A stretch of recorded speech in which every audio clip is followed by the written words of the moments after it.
ஜஸ்டினை விட்டுட்டு போயிடுவாரா? இல்லை உங்களை விட்டுட்டு போயிடுவாரா? இல்லை உங்கள் ஜெபத்துக்கு பதில் கிடைக்காம விட்டுருவாரா? கொடுப்பார்.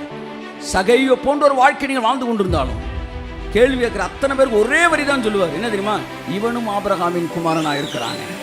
ஆசீர்வதிப்பார். 1000 கேள்வி கேட்டா ஒரே வரியில பதில் சொல்வார், இவனும் ஆபிரகாமின் குமாரனாக இருக்கிறான்.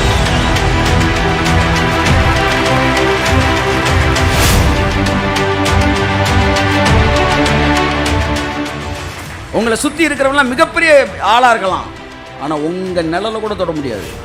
ஏன்னா உங்க மேல ஒரு உடன்படிக்கை இருக்கு.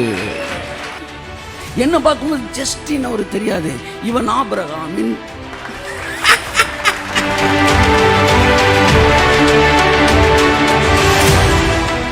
இங்க பாரு, நீ எப்படி இருந்தாலும் நான் உன்னை நேசிப்பேன்டா. ஒருவேளை நீ தவறு, நீ கரெக்டா இருக்கணும், நானும் கரெக்டா இருப்பேன். நீ தவறுனாலும் நான் உன்னை நேசிப்பேன், நான் உன்னை கைவிட மாட்டேன். இங்க நான் என்ன பண்ண அவர் என்ன பண்ணுவார்னு பேசல. ஏன்னா நீ நானும் தூங்கிட்டு இருந்தோம். அவர் சொன்னாரு, நீ என்ன பண்ணாலும் நான் உன் கூட இருந்து உன்னை என்ன பண்ண வைக்கணுமோ அதை நான் பண்ண வைப்பேன். இனி இந்த உலகத்துல எந்த மூலையில எவன் ஆசீர்வதிச்சாலும் உனக்குள்ளதான் நான் ஆசீர்வதிப்பேன். That's what the power of covenant.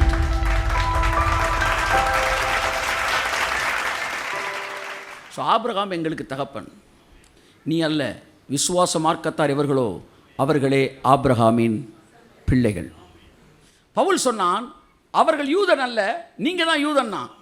இயேசு சொன்னாரு அவங்கள பார்த்து, நீங்க ஆபிரகாமின் பிள்ளைகள் இல்லப்பா, விசுவாச மார்க்கத்தார் இவர்களோ அவர்கள் தான் ஆபிரகாமின் பிள்ளைகள்னாரு. அதை விட கொடுமையான வார்த்தை சொல்லிட்டாரு, நீங்கள் உங்கள் பிதாவாகிய பிசாசினால் உண்டானவர். யூதர்லாம் பார்த்தா, ஐயோ யூதர் யூதர் தொட்டு கும்பிடு. இதெல்லாம் வளர்ச்சி அடையாத மனப்பக்குவம். யூதன் அவன் ஒரு பிள்ளைனா நான் ஆபிரகாம் குமாரத்தன் தாண்டா என்கிற குமாரன் தான்ற மனநிலை உங்களுக்கு இருக்கணும். யூதர்களை பார்க்கும்போது தெய்வமாலாம் பார்க்க வேண்டாம். ஆமாம், யூதர்களை பார்ப்பதை ஒரு பெரிய விஷயமாலாம் பார்க்க வேண்டாம். ஏர்போர்ட்டுக்கெல்லாம் யூதனை பார்த்து யூதன் இருந்தால் என்ன? மாம்சத்தின்படி யூதனானவன் யூதன் அல்ல, ஆவியிலே யூதனானவன் தான் யூதன். இருக்கட்டும், நம்முடைய சகோதரன், அவ்வளோதான். என் அன்புக்குரியவரை நேசிக்கலாம், தப்பு இல்லை. ஆனால் அவர்களுக்கும் நமக்கும் எந்த விதத்திலும் வித்தியாசமாக இராதபடி அதை செய்தார். எந்த விதத்திலும் வித்தியாசம் வைக்கலை. ஏன்னா அவர்கள் தகப்பன் நமக்கும் தகப்பனாக இருக்கிறார். ஸோ நம்ம அவர்கள் நேசிக்க கடமைப்பட்டிருக்கோம், அவர்களை இறங்குவதற்கு கடமைப்பட்டிருக்கோம். கர்த்தர் நம்மை ஆசீர்வதிப்பார். ஓகே, என் அன்புக்குரியவர்களே, இப்போ ஆபிரகாமோடு தேவன் என்ன செஞ்சார்னா ஒரு உடன்படிக்கை பண்ணினார். உடன்படிக்கை பண்ணினால தான் இந்த யூதர்களை ஃபுல்லாக அவர் ஆசீர்வதிக்கிறார். அவர்கள் அந்த உடன்படிக்கைக்கு கீழாக இருக்கிறார்கள். ஆபிரகாம் பார்த்து கர்த்தர் சொல்றார், வாசிங்க ஏசாயா 41:8. என் தாசனாகிய இஸ்ரவேலே, என் தாசனாகிய இஸ்ரவேலே, நான் தெரிந்து கொண்ட யாக்கோபே, நான் தெரிந்து கொண்ட. தயவுசெய்து என்னை பாருங்கள், தேவன் இங்க யாக்கோபே இஸ்ரவேலேன்னு சொல்றாரு. உண்மைக்கே யாக்கோபை பார்த்து பேசினாரா இல்லை இஸ்ரேல் மக்களை பார்த்து பேசினாரா? சொல்லுங்க ஒரு தடவை. அங்கனக்குள்ள யாக்கோபு இருந்தானா? குனிஞ்சு வேற பார்க்குறீங்க. ஏசாயா எழுதும்போது யாக்கோபு எங்க இருக்க போறான்? யாக்கோபை பார்த்து பேசினாரா இல்லை யாக்கோபை பார்த்து பேசினாரா இல்லை இஸ்ரேல் தேசத்தை பார்த்து பேசினாரா? அப்போ இஸ்ரேல் தேசத்தை பார்க்கும்போது யாரை பார்க்குற மாதிரி பார்க்குறாரு? யாக்கோபாவே பார்க்குறாரு, ஆபிரகாமே பார்க்குறாரு. அவனை ஒரு மனுஷனாக தான் பார்க்குறாரு. நல்லா புரியுதா உங்களுக்கு? ஒரு முழு தேசத்தையே ஒரு ஆள் மாதிரி பார்க்குறாரு. இப்போ என்ன ஒன்று, உங்களை எல்லாரையும் சேர்த்து தேவன் ஆபிரகாம்னு ஒரே ஆளாக பார்க்குறாரு. அப்போ நம்மளை பார்க்கும்போது ஆபிரகாம் என்கிற தனிப்பட்ட நபர்கிட்ட பேசுவதாகவே அவர் பார்க்கிறார். பார்த்து ஆபிரகாம் நான் உடன்படிக்கை பண்ணல, அதை உன் வாழ்க்கையில் நிறைவேற்றுவேன் என்று தான் உங்களிடத்தில் அவர் பேசுகிறார். என் யாக்கோபே, என் இஸ்ரவேலே, என்ன வாசிக்கிறார்? வாசிங்க. என் சிநேகிதனான ஆபிரகாமின் சந்ததியே. கை தட்டுங்களே ஒரு தடவை எல்லாரும் அவருக்கு நல்ல உற்சாகமாய். ஆமென். நம்மளை பார்க்கும்போது என்ன சொல்றாரு? என் சிநேகிதனாகிய ஆபிரகாமின் சந்ததியே. என்ன மரியாதை, என்ன அன்பு உங்க மேல. உங்களை பார்க்கும்போது எவ்வளவு ராயல் வேர்ட்ஸ் அவர் யூஸ் பண்றாரு, எவ்வளவு மேன்மையா பார்க்கிறாரு. விடிய விடிய சர்ச்சுக்கு போறியே, இதுல கொஞ்சம் கூட உனக்கு இந்த அறிவு வரல? நீ எப்படி பார்க்கிற, அவர் எப்படி பார்க்கிறார் பார். முதலாவது தேவனை போல் பார்க்க கத்துக்கொள். பார்க்கும்போது என்ன சொல்றாரு? என் சிநேகிதனாய் ஆபிரகாமின் சந்ததியே. கையை தட்டுங்க sir. That's my address. That's my address. நான் எந்த சந்ததியில வந்தேனோ அந்த சந்ததியின் தகப்பனாய் ஆபிரகாம் அவருக்கு சிநேகிதன். என்ன பார்க்கிறப்ப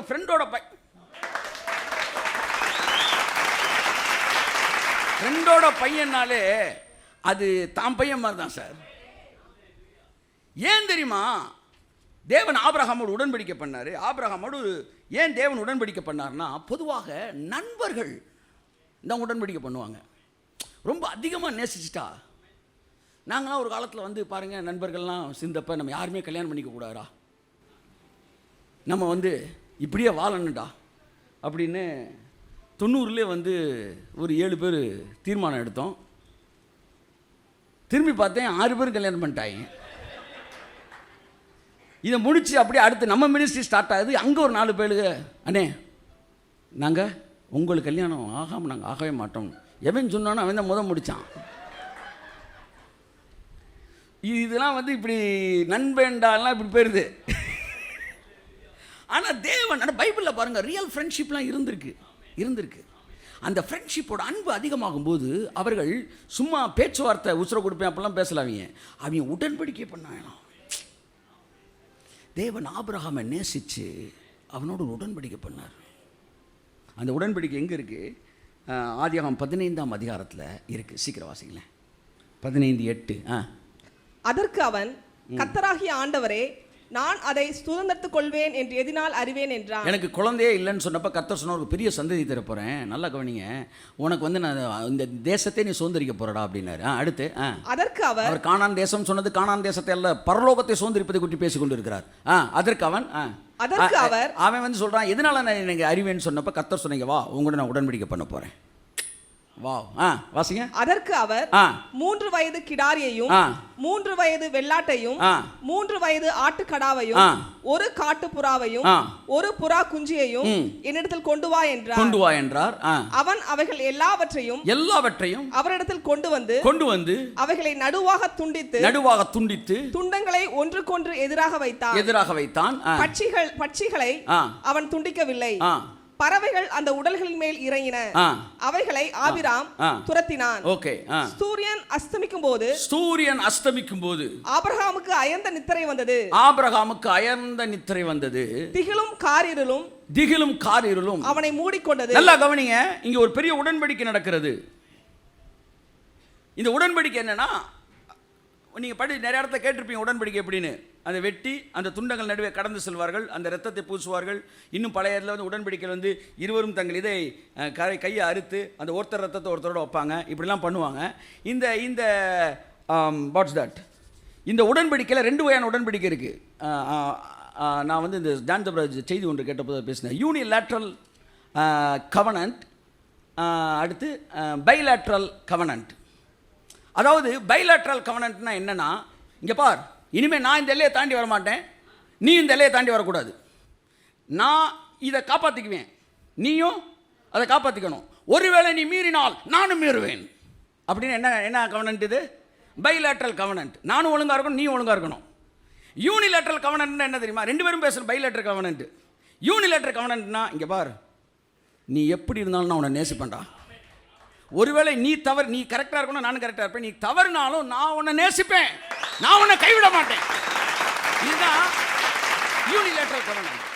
பைலேட்ரல் கவனன்ட்னா 2 பேரும் பேசணும். இங்க ஆபிரகாம் தூங்கிட்டான் அப்படின்னா நடந்தது என்ன கவனன்ட்? 2 பேர் பேசினாதான் சார் பைலேட்ரல் கவனன்ட். இங்க ஒருத்தன் பேசவே இல்லை, ஒருத்தர் தான் உடன்படிக்கை பண்றாரு. அப்ப this is what unilateral covenant. உன்னை எனக்கும் உடன்படிக்கை போடும்போது இங்க நான் என்ன பண்ணா அவர் என்ன பண்ணுவார்னு பேசல. ஏன்னா நீ நானும் தூங்கிட்டு இருந்தோம். அவர் சொன்னாரு, நீ என்ன பண்ணாலும் நான் உன் கூட இருந்து உன்னை என்ன பண்ண வைக்கணுமோ அதை நான் பண்ண வைப்பேன். ஓ, அவ்வளவா ஆபிரகாமை நேசிச்சாராம். இந்த நம்புறான் பாருங்களேன், அவனை ரொம்ப பிடிக்கும் சார், அவருக்கு ரொம்ப பிடிக்கும். ஆபிரகாம் விசுவாசத்தானா, அவனை சிநேகிதானேன்ட்டாராம். ஒட்டுமொத்த உலகத்தில் அவரை நம்பாம கோடிக்கணக்கான பேர் இருந்தப்ப ஒரே ஒருவன் அவரை நம்பினான். அவன் மேல பிரியமாயிட்டு ஒரு உடன்படிக்கை பண்றார். என்ன தெரியுமா? இனி உனக்குள்ளும் உன் சந்ததிக்குள்ளும் தாண்டா இந்த பூமியில எவனை ஆசீர்வதிக்கணும்னாலும் உனக்குள்ள தாண்டா ஆசீர்வதிப்பேன். இப்போ சாமி பேரில் இல்லையா, சாமியே உன் வம்சத்தில் வந்து பிறப்பாடுறா. சாமியை ஏற்றுக்கிறவன் யாரும் அவன்லாம் உன்னுடைய வம்சமா மாறிடுறான். ஒரு பெரிய உடன்படிக்கை. ஸோ இந்த உடன்படிக்கை பண்ணினதுனால யாரையாச்சும் அவர் பார்த்தாருன்னா இவன் சகையு அப்படி தெரியாது, இவன் ஆபிரகாமின் குமாரன், இவ வந்து கூனி அப்படி தெரியாது, இவள் ஆபிரகாமின் குமாரத்தி. என்ன பார்க்கும்போது ஜஸ்டின் அவருக்கு தெரியாது, இவன் ஆபிரகாமின். உங்களை பார்க்கும்போது ஆபிரகாமின் குமாரன். அது அழகான வார்த்தை. இவன் ஆபிரகாமின் குமாரன் சொல்லு. இவனும் அப்படின்னா ஒரு 20,000 பேர் பின்னாடி வரலாம். இவனும் அவனும் ஆபிரகாமின் குமாரர்களாய் இருக்கிறார்கள். விசுவாச மார்க்கத்தார் எவர்களோ, இயேசுவை சொந்த ரட்சகராய் ஏற்றுக்கொண்டவன் எவனோ அத்தனை பேரும் ஆபிரகாமின் குமாரன் குமாரத்தி. அதுதான் உங்க qualification. That's what your qualification. To be blessed, to be qualified, to be multiplied. பெருக்கப்படுவதற்கு, ஆசீர்வதிக்கப்படுவதற்கு, குவாலிஃபை ஆகிறதுக்கு எல்லாமே அதான் குவாலிஃபிகேஷன். ஆமீன் சொல்லுங்க. இப்போ உங்களுக்குள்ள அந்த வேலை நடந்துக்கிட்டு இருக்கு.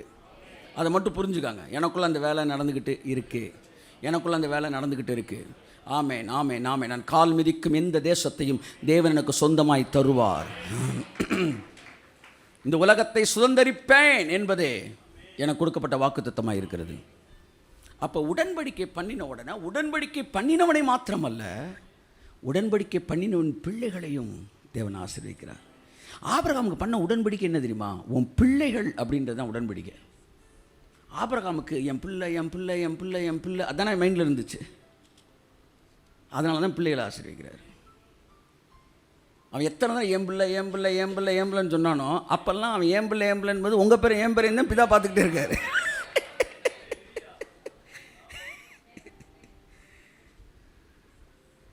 என் சிநேகிதனாய் ஆபிரகாமின் சந்ததியை. சிநேகிதர்கள் உடன்படிக்கை செய்கிறார்கள். 1 சாமுவேல் 18ஆம் அதிகாரம் 1ஆம் வசனம். இங்கே 2 நண்பர்கள் உடன்படிக்கை பண்ணுவதையும் அந்த உடன்படிக்கையின் விளைவாக அவனுடைய சந்ததியை ஆசீர்வதிப்பதையும் நாம் இங்கே பார்க்க போகிறோம். ஓகே, வாசிப்போம். அவன் சவுலோட பேசி முடித்த பின்பு யோனத்தானுடைய யோனத்தானின் ஆத்துமா தாவீதின் ஆத்துமாவோடு ஒன்றாய் இசைந்திருந்தது. யோனத்தான் மேஜர்ப்பா. யோனத்தான் ஆத்மாவும் தாவீது ஆத்மாவும் தாவீதும் யோனத்தானும் போலவே இணைந்திருப்போ இறுதி வரை, இணைந்திருப்போ இறுதி வரை. தாவீதும் யோனத்தானும் அவன் ஆத்மா ஒன்றாய் இசைந்திருந்ததான். வாசிங்க அடுத்து. யோனத்தான் அவனை தன் உயிரை போல சிநேகித்தான். நண்பன்னா தான் சார். போடா எல்லாம் விட்டு தள்ளு, பழசையெல்லாம் சுட்டு தள்ளு, புதுசா இப்ப பிறந்தோம்னு எழுதிக்க. That's what friendship. பழைய சண்டையெல்லாம் எங்கள் ஆபத்தில் வச்சிருக்க மாட்டாங்க. அடுத்த வாரம் நான் தேவனின் சிநேகிதன் நம்ம கர்த்தர் சித்தமானா பேசுவோம். இந்த வாரம் என் தகப்பன் சிநேகிதன். அப்ப அந்த தாவீதும் யோனத்தானும் போலவே இணைந்திருப்போ இறுதி வரை, இணைந்திருப்போ இறுதி வரை. சிநேகிதனே சிநேகிதனே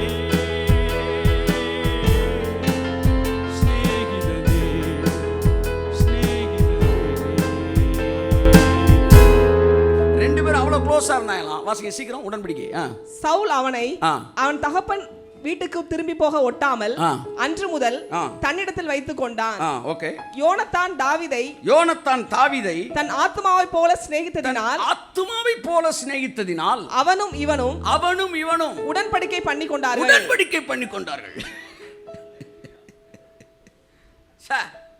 They made covenant. வாசிங்க தொடர்ந்து. யோனத்தான் போர்த்து கொண்டிருந்த சால்வையை கலற்றி அதையும் ஆ. தன் வஸ்திரத்தையும் ஆ. தன் பட்டயத்தையும் ஆ. தன் வில்லையும் தன் கச்சையும் கூட ஆ. தாவீதுக்கு கொடுத்தான். ஓகே, இவர்கள் இருவரும் உடன்படிக்கை பண்ணி கொண்டார்கள். அவனோடு மட்டுமல்ல, இந்த என்னன்னா இந்த சம்பவம் நீங்கள் வந்து வீட்டில் நல்லா வாசித்திருப்பீங்க, இல்லாட்டி வாசித்துக்காங்க. என்னன்னா யோனத்தானோட அப்பா வந்து சவுல் வந்து இது தப்பு பண்ணிட்டாரு. ஆனால் தப்பு பண்ணோட பையன் வந்து தாவீதோட உடன்படிக்கை பண்ணனால அடுத்து என்ன சொல்கிறா, சரி உங்கள் அப்பன் தான் தப்பு பண்ணிட்டான், ஆனால் உன் பிள்ளைகள் எல்லாம் வந்து சொல்கிறேன், நீ வந்து நிச்சயமாக ராஜ்யபாரம் உன் கைக்கு வந்துடும், நீ ராஜாவாயிருவ. ஆனால் நீ ராஜாவான பிறகு ஒருவேளை நான் உயிரோடு இருந்தால் என்னை கொன்றக்கூடாது, நீ என் பிள்ளைகளை நீ கொன்றக்கூடாது. பொதுவாக நாட்டை பிடித்த உடனே அந்த நாட்டை பிடித்த உடனே நாட்டை பிடிக்கிறவங்க என்ன செய்வாங்க தெரியுமா உங்களுக்கு? ராஜ வம்சத்தில் யாரெல்லாம் இருக்கிறானோ அம்புட்டு பேரையும் காலி பண்ணிடுவாங்க. மாவீரன் அலெக்சாண்டர் உலகத்தை தன் குடையின் கீழ் கொண்டு வந்தவன். ஆனால் அவன் தன்னுடைய ராஜ்யத்தை செலுக்கஸ் நிகேடர் என்கிற இன்னொருவனுக்கும் அவனோடு இருந்த 3 பேர், பிலிப்பு, ஒரு 4 பேருக்கு அதை பிரித்து கொடுத்தான். பிரித்து கொடுத்து தான் செத்தான். அவ்வளோ பெரிய ஒரு மாவீரன் அலெக்சாண்டர் இந்த 4 தளபதிகள் கையில் நாட்டை பிரித்து கொடுத்துட்டு செத்த உடனே இந்த 4 பேர் செஞ்ச முதல் வேலை என்ன தெரியுமா? அலெக்சாண்டர் வம்சத்தில் இருந்த அத்தனை பேரையும் கருவறுத்தார்கள். ஏன்னா ராஜ வம்சத்தில் எவனாச்சும் மிஞ்சினான்னா அவன் என்னைக்குனாலும் நமக்கு தலைவலி. அதனால் இம்மிடியேட்டாக கொன்றுவான். இது வந்து ராஜ வம்சத்தில் இருக்கவனுக்கு தெரியும். அதனால் யோனத்தான் சொல்கிறான், டேய் நம்ம 2 பேரும் இவ்வளோ நேசிக்கிறோம், கர்த்தர் சொன்னபடியே எங்கள் அப்பாட்ட வந்து ராஜ்யபாரத்தை வாங்கி உன்கிட்ட கொடுப்பாரு, நான் நம்புகிறேன். ஆனால் அப்படி நீ வரும்போது என் பிள்ளைக்கு நீ தயவு பாராட்ட வேண்டும் என்று சொல்லி அவனோடு ஒரு உடன்படிக்கை பண்ணுகிறான். வாசிப்போம் 1 சாமுவேல் 20ஆம் அதிகாரம் 14, 15, 16, 17. ஒரு உடன்படிக்கை அந்த ஜென்ரேஷனில் எவ்வளவு பவர்ஃபுல்லாக வேலை பார்க்குது. தயவுசெய்து கண்கள் திறக்கப்படலாம், திரும்பி சொல்வோம், உங்கள் மீது அந்த உடன்படிக்கை வேலை செய்து கொண்டிருக்கிறது. வாசிங்க 1 சாமுவேல் 20, 14, 15, 16. மேலும் நான் உயிரோடு இருக்கையில் நான் சாகாதபடிக்கு நீர் கர்த்தரின் நிமித்தமாய் எனக்கு தயவு செய்ய வேண்டியதும் அல்லாமல் கர்த்தர் தாவீதின் சத்துருக்களாகிய அவன் செத்துட்டான். யோனத்தான் செத்துருவான். அதுக்கப்புறம் தாவீது ராஜாவாகும்போது யோனத்தான் இல்லை, ஆனால் அவன் பிள்ளை இருந்தான். வாசிங்க, கர்த்தர் தாவீதின் சத்துருக்களாகிய ஒவ்வொருவரையும் பூமியின் மேல் இராதபடிக்கு வேர் அறுக்கும் போது நீர் என்றென்றைக்கும் உம்முடைய தயவை என் வீட்டை விட்டு அகற்றி விடாமலும் இருக்க வேண்டும் என்றான். என் வீட்டை விட்டு உமது தயவை அகற்றி விடாமல் இருக்க வேண்டும் என்றான். அதுக்கு தான் உடன்படிக்கை பண்ணுறான். என் பிள்ளைகளை நீ நல்லா பார்த்துக்கோன்னு சொல்கிறா. எனக்கு ராஜ்யபாரத்தை நான் உன்கிட்ட கொடுத்துட்றேன், ஆனால் என் பிள்ளை நல்லா பார்த்துக்க. வாசிங்க தொடர்ந்து. இப்படி யோனத்தான் தாவீதின் குடும்பத்தோட உடன்படிக்கை பண்ணி, குடும்பத்தோட உடன்படிக்கை, இது மேன் டு மேன் கிடையாது, ஃபேமிலியோட உடன்படிக்கை பண்ணிட்டான். ஆபிரகாம் பண்ண உடன்படிக்கை என்ன தெரியுமா? ஆண்டவரே என் சந்ததியில் நீங்கள் ஆசீர்வதிக்கணும்னு.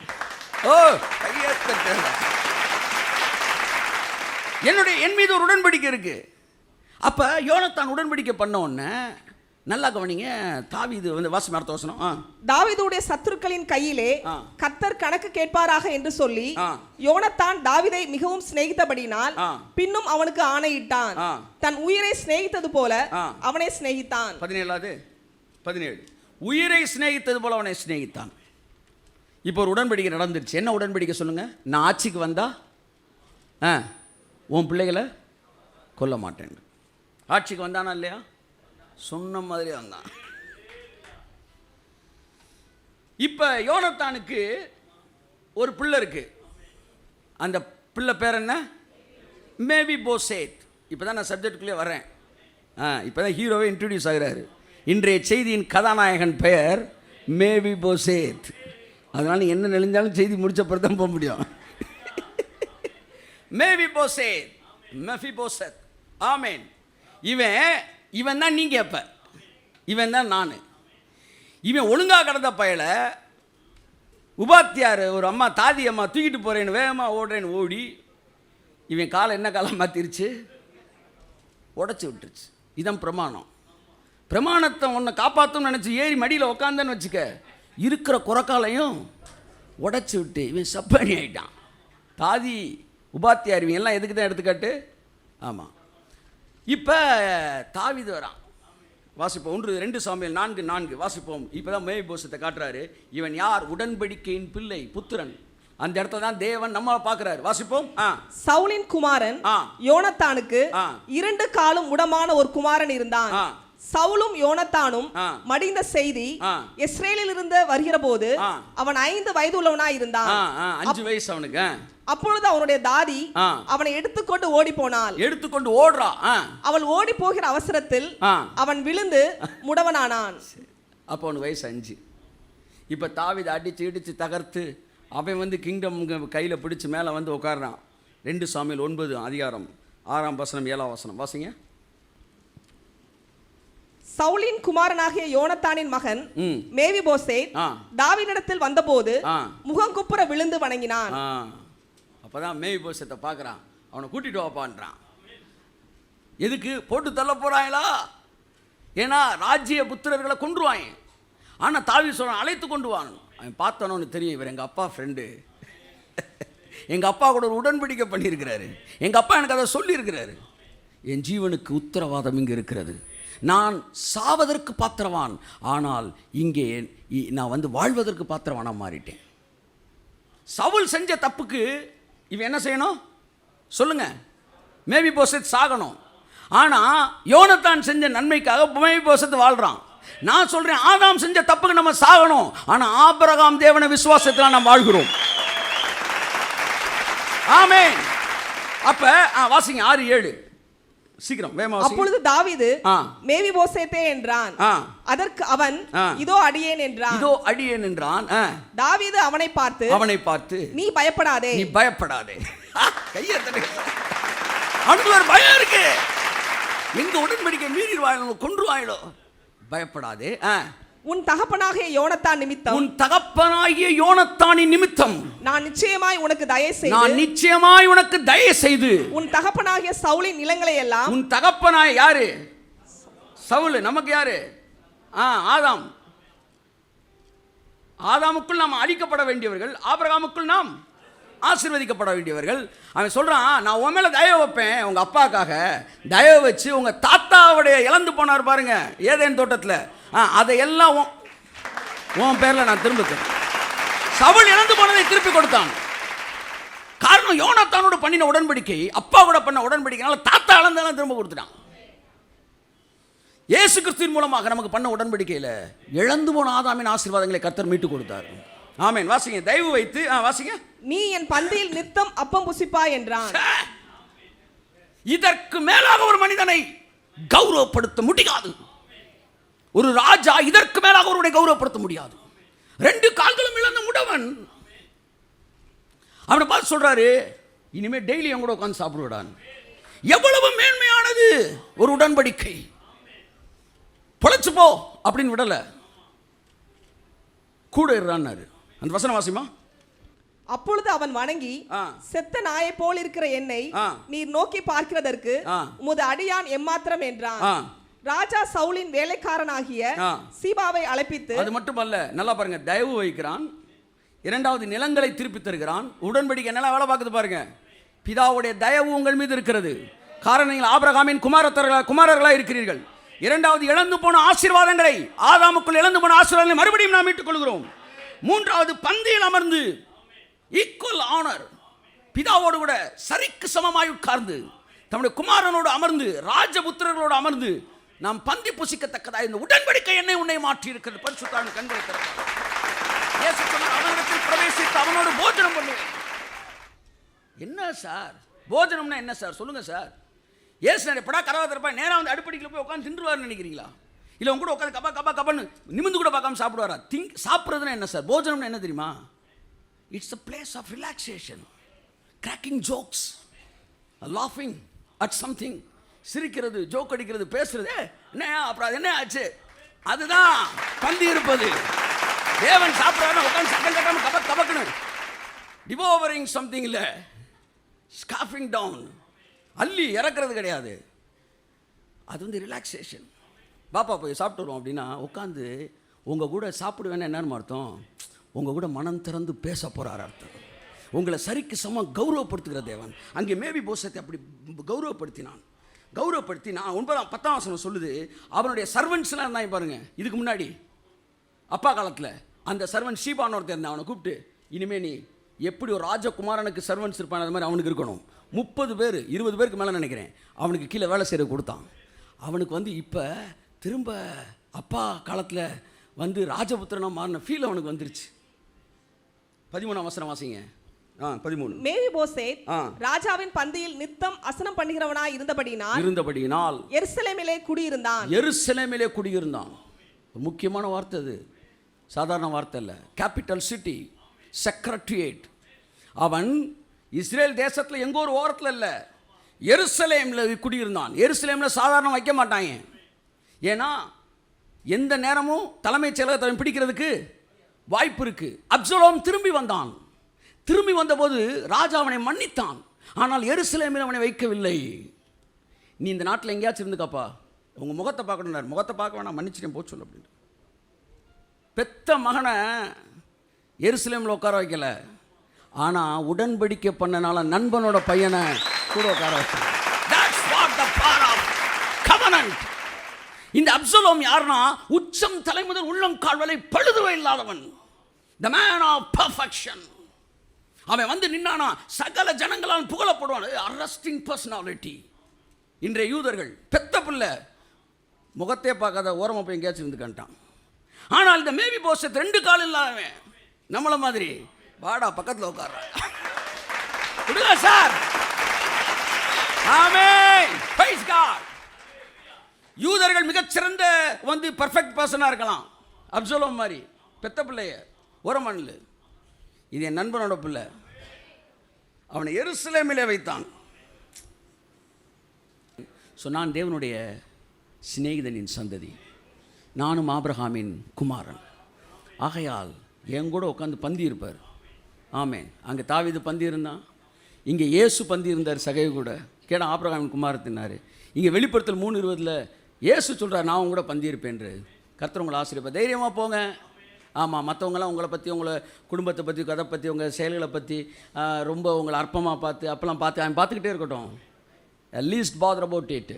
ஆமாம், அவங்கள பற்றி கவலையப்படாதீங்க. நீங்கள் யார் தெரியுமா? அவருடைய சிநேகிதனாகி ஆபிரகாமின் சந்ததி.